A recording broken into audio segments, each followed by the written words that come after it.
La situació al Sant Andreu, fins al punt que ahir a la nit un grup d'uns 10 seguidors aproximadament va esperar l'arribada de l'autocar al Narcís Sala i va esbroncar els jugadors i el director esportiu Jaume Creixell, que es va encarar amb alguns d'ells i fins i tot amb directius del Sant Andreu, tot plegat després de perdre el camp del Cué, el Barbastre. El Barça B, mentrestant, no va passar de l'empat contra el Mestalla.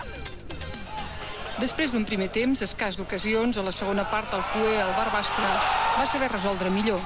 Dues accions, la primera d'estratègia en una jugada pilota parada va significar l'1-0. Bona convertia el gol en el minut 56. En el 80, després de la combinació, Linares era l'autor del segon gol d'una victòria que ajorna una mica més un descens que sembla inevitable pel Barbastre.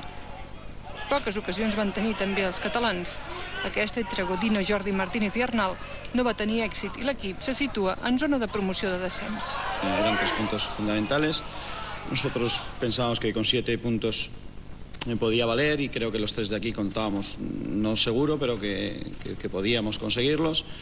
Y ahora ya nada, hay que pensar en ganar el partido de Lleida y no queda otra que seguir trabajando y seguir peleando y a ver qué se puede hacer.